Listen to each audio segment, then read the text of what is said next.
directly to help other people too when I speak.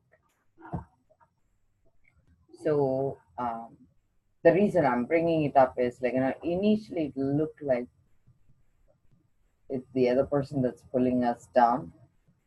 The reason I'm saying it is like, it feels like we are the healthy one. Yeah. It happened to me. My husband is in recovery. It happened to me because I thought, oh, he is the one, the problem. I'm the better one, Yeah. So he's the sick one. Mm-hmm. He needs to be put in wearable space, crawl space. I decide to give him. He says. He's like, you're the angel and I'm the bad guy. That's the way he hears you, because he knows. See, you know what? Indirectly, he knows you're doing the right thing. It creates jealousy. Okay, that's the bottom line. And I have seen it happen even in spirituality. Like, sometimes you go ahead and the other person wants to pull you down a little bit because they feel a little jealous that you're in a better space than them. That doesn't mean it's bad. Like in relationship, it's like a rail track, okay? We are doing parallel play. We are toddlers. One moves ahead. Doesn't mean the other one cannot move ahead. You have to like keep pace with each other. It's not good or bad. You're better, I'm worse. Or it's like in a balancing act. Sometimes you would have to, even though it is ugly, point out the bad things in them because you're scared. What if he leaves me? What if? But that's the same thing is happening on his end now. If he points out all my bad. He lets me know. I know that even though he says that indirectly, he's worried too. Because you know what? I have found interestingly, men are just talkers. Okay, so they will say all the bad things, but the women are the doers. Mm-hmm. We keep it silent, but when we explode, we explode. Yep. It's true. And we are capable of such emotion ruins. Oh my God, the revenge is so painful. And I feel we never forgive. We keep it like men on the other. Have you watched that movie? I forgot the name.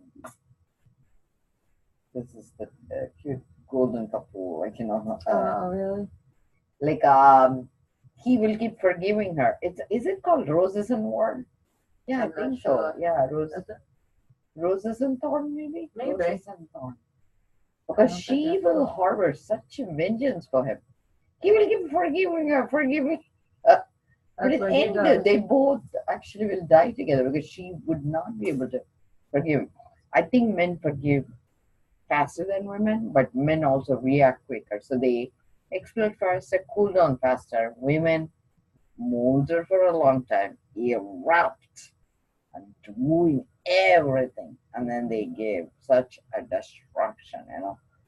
So I feel, so don't react. That's all I will say. Like like think of him as a little baby. Like, do you have children? Oh, I do. So like 6-year-old and a 14-year-old, but the older one lives with my mom. See, sometimes like when it's our kids, we kind of overlook their fault. At some age in relationship, men becomes our child. Like I feel you become the mother whether you like it or not. That's a price you pay for being in a relationship. Actually, there is a very nice book I read, which yesterday I was doing a lecture for Ayurvedic school. They invited. I do lecture for different schools, and I was mentioning this because I was in MIT in the library. We were doing like a meditation class there. Mm-hmm. And there I came across this book called Unique. I don't know how to pronounce it. It's that gender neutral beings. And this guy claims after a certain age, both men and women, especially women, he believes, will lose their femininity and become unique. And you can see that when we become menopausal, right? Essentially we are. But I have interestingly see the same thing happening with men. They get more estrogen and they weep more than us. Yeah. They are bigger. I was even mentioning yesterday. They have bigger boobs than us. They lose their testosterone. Women get more testosterone. It's so bizarre. It's like life is so hilarious if you think about it. But what I'm saying is, your recovery is your recovery. And what recovery is about is actually, it's very interesting. I hope you get to do recovery coaching because it's really nice because I learned a lot about myself through that process. And I also went through certified addiction specialist program. These two really reset me because I always used to think my husband was the one with the problem. Until when I did that course, I realized actually I was equally sick because in India it's patriarchal. Same here, Native Americans, right? You have elders, and then you listen. So you like don't use your brain. You don't use your common sense. You kind of give all your respect in a plate to this guy to smash, you know. And I feel at some point you need to have your common sense kick in. Yeah. One of my patients said, "My bipolar kicked in." You kick in your polarity, Right. put it in, put the 2 cents in. You say, "Oh my God, how stupid I am." So I feel by allowing that other person to own your soul, you're not taking responsibility to what is my accountability in this situation, because people cannot fight it to each other if one keeps silent. But at the same time, not correcting a situation that needs corrected is equally dangerous. So you really have to choose your battles, see whether he's reacting or is it a power of choice. So I got involved with DSF and DCF, brother. Did you? Yes, because we were like so bad in our relationship. Initial first 5 years of our marriage was a nightmare. So it's because we didn't understand each other. We spoke different cultures. What I said was see, in India, the interesting thing was it's so I can laugh about it because I've been married for 20 years. If you had asked me, I would have been bawling my eyes out initially, right? Because when you look back, it's such a comedy. So in India, right, like to be respectful, you just fold your hands, you say yes, yes, yes. But then you break your word, no problem. But in America, right, my husband, I'll always, when he says, "Do you want to do this?" Blah, blah, blah, blah. I'll say yes, yes, yes. But then I'll go and do the opposite. Because I felt just by saying yes, I have been respectful. He says, "How dare you disrespect me? You broke your word. You broke your..." I'm saying, "Why is he flipping out?" I said yes to him. you know, Because when you're, yeah, in India, because that's you what don't they need do. to. And now my teacher is kicking my rear, so to speak. He says, if you give you a word, you need to keep it. It's integrity. So I never paid attention to be honoring my word. Saying yes was more important to me. So that's why I think Indians are super happy because we say yes to everything and never even show up in action. Whereas in America, people are so going out of their harmony, flipping out by hearing no, no, no, no. But in the end, we end up doing exactly what the other person wants. That is even stupider. It's like, and I feel it's so funny. The culture took me a long time. So now I learned a new trick. I hope this helps you until your husband catches on. Don't tell him the secret. So when he says something, this is what I learned. So I'm going to give you the insider secret. Okay, keep it to yourself. Okay. So when he says something, yes, honey, I hear you, but don't agree. See, that's a trick I play. So I hear you, I perfectly hear you, but you never say you understand, you never say you agree.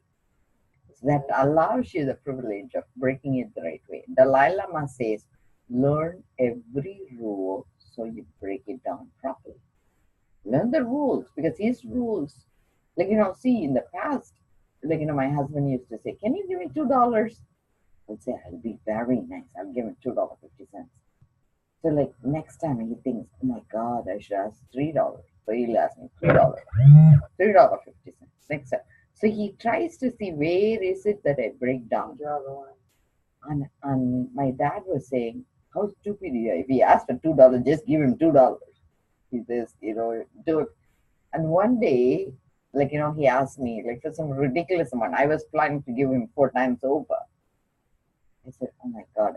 That's when it hit me. I said, oh, okay, I'll give you honey. And you know what? He was so happy. I was planning to give him 4 times. Let's say, like, I was planning to give him $100. He wanted $25, something like that. Yeah. And I was thinking, that's when I was thinking how stupid I was arguing with him when he wanted, like, something like 4 quarters versus me telling him he can have $4. So I think that's what the fight boils down to, is not hearing each other properly. So don't agree until you understand. And the other thing is I play Jeopardy with him. It's another secret. So the first secret is just hear, don't agree. Second secret is play Jeopardy. All your sentences has to either start with what, how, why. Because to win, you have to ask it in a form of a question. Okay? And initially I said, why do you intimidate me? He looks at me in my eye and he says, honey, I have no power to intimidate you. That was my duh moment. Oh my God, duh. I woke up. I was realized. That's my enlightenment bulb kicked in, Yeah. I'm saying, I give him that power. Stupid me, right? Like, that's again common sense. But I understood why question is dangerous afterwards, because why means he also can complain. So I took it off my vocabulary. So why is the last resort? What I always start with, what is your intention when you said this? Because he is playing a different track than you. Yeah. So when you are on a different track, it feels offensive. So we were in a car. He said, hey, how is the parking in the other space? So I was paying for the trip. So I immediately worried whether he wanted me to pay for the parking. That's all I only think of mine. I always think in money, okay? I'm stupid, but that's all my gear works. Yeah. So I asked him, what did he ask? He says, just like that. And he wouldn't explain. I know Jeopardy, why is wrong. I wouldn't win. That's when I dropped the why. So then I waited, because you always wait 15 minutes. He has a 15-minute rule. If you are late 15 minutes, he drops and moves on. So he would used to leave me behind for the rides if I was late, and I was always late. I'm always late. So he'll give me like half-hour bogus time. He'll pretend that we need to be at a place just to beat me and my own game. So I'll be ahead. He probably plays me too. I'm sure he's sharing in his meeting all the bogus stuff. I do. So I said, honey, what is the intention you asked about parking? Because you have to always find out the intention. He said, oh, I'm imagining being there. So that's when my money thing went away. I'm like saying, okay, he's not expecting money from me. Because otherwise I have to see that I have enough money in the purse, to pay for the parking. And so then you come up with, if in case the intention is good, how can I help you, to make it better? So the thing is, the conflict is about not necessarily you guys loving each other. You love him, otherwise he wouldn't put up with this crap. He loves you, otherwise he wouldn't put up. Because if I have endured all this nonsense from a human being like him, I even told him, I said, if I'd known all this stuff I know now, I would never marry you. But I would always have you as friends with benefits. He's the cutest guy I could kiss. But at the same time, I don't want to put up with this SHIT, But at the same time, thank God I didn't know, because I have beautiful kids with him. I have a very nice life. So I was so grateful I was ignorant too, Sometimes ignorance is bliss. I was in a blissful way, because before marriage, I used to think, oh my God, he's so cute. He's coming up with these fresh answers. And after marriage, I woke up to the fact, what he says is what he means. Oh my God, it's not a joke anymore. The exact thing that used to be making me laugh was the exact thing that made me cry. Isn't that so funny? It is. So I think, does it make sense to you? It does. So knowing all this, what can you change about how you hear him? What is causing the conflict between you guys? I don't know. That's a lot. He says I'm always looking to argue. Like the way I say things, the way I. Remember, you can rephrase it. Honey, what is the intention you're bringing it up? Is that something I did in the past? That, can you give me one example? So maybe he hasn't healed that. Maybe you need to say, I'm sorry that I put you through that process. Because sometimes we are not awake enough. Like let's say, like maybe that time we were high. Who knows, He's so up and down. It's like. Because there was another guy here who wept. He said, my wife was drunk and she called me a loser, and he was a Mr. Mom. Yeah. And he says that's the first time he realized that's the way, even though she was drunk, he said that's the first time he realized, in spite of him working very hard, she sees him that way, and it broke his heart. So it's not necessarily he's mean to you.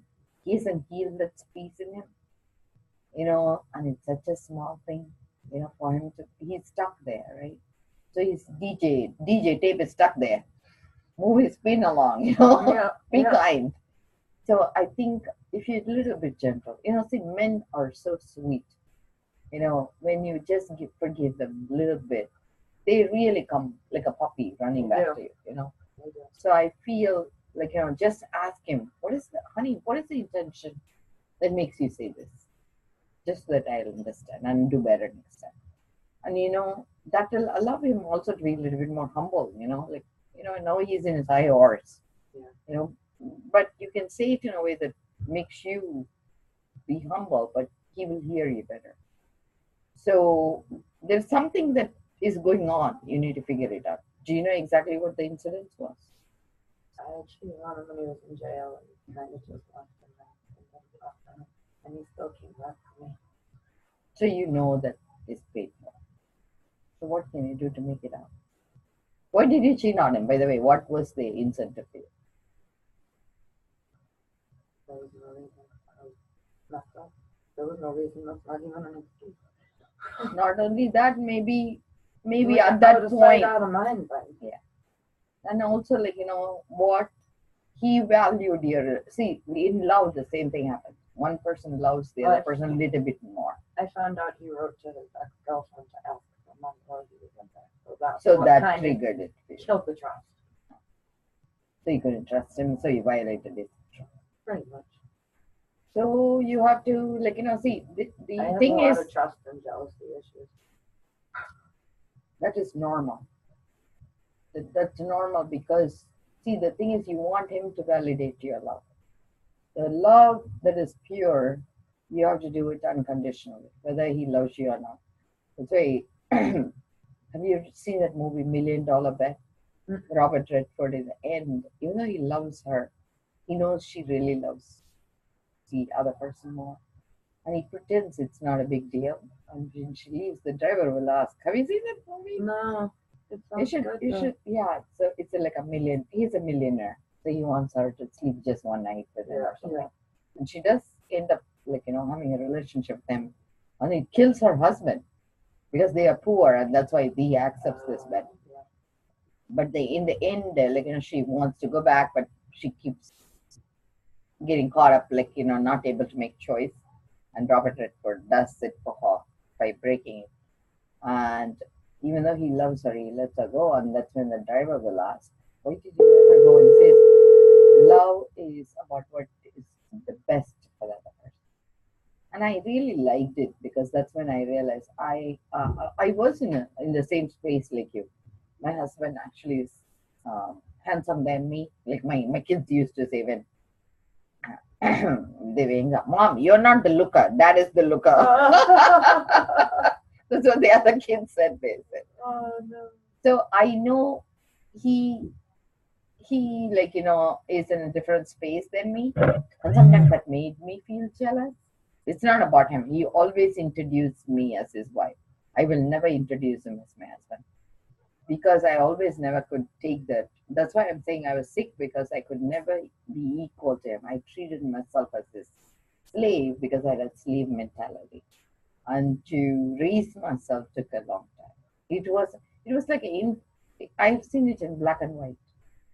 Black people have this reverse complex where they feel they are not disrespected, even if little bit, like, between friendship, something white people say. It's because they don't want to raise themselves to that level to be equal. And it's not good or bad, but I could see it in me, because when I had that slave mentality, I always wanted more validation. But when I came to a certain space, I didn't need validation anymore. Sometimes, like, he probably needs a little bit more attention, or you, because maybe he was in jail, you didn't. Maybe that put him in a spiral where he needs to earn your love. So it's like a double betrayal. Not only you're slammed in jail, being betrayed by his uh, most loving person in this world was probably very painful. And sometimes people seek attention. Maybe his way of asking money was he didn't want to go even down further in your eyes. So, like, there are like lots of other stuff you want to take it into consideration. So I feel like, my jealousy went away when at one day we were in an argument and I looked at him and I felt I really wanted the best for him. And that's when I felt so healed, because I loved him enough to want the best for him. That's true love, when you really want the best for them, no matter whether they are tied to you or not. And I felt finally I arrived in my relationship. And I don't even tell him that, even now, like, we say that to each other, but you need to arrive at that space where, like, you truly want the love of his life to be in his life. So I even told him that. I said, "Vachin, you ever come across somebody you really love, I want you to find that space for yourself." And he says, "I give you." So he was a little hurt, because he heard it differently. Then afterwards, I realized I shouldn't say that anymore, because he has. That's when I realized he loves me a little bit more than I do, but not because I don't love him. I'm loving him in another way, because he put me through a hardship that it's tough to go back to the baby love I had for him, the infatuation space. Yeah. But at the same time, I love him so much that I hurt when he hurt. So it's like it's a beautiful journey. Love is about a beautiful journey. So I think it's okay if he hurts you a little bit. So what? You can wake up. You can be the true love he wants. Yeah. Does make sense? It does make sense. It does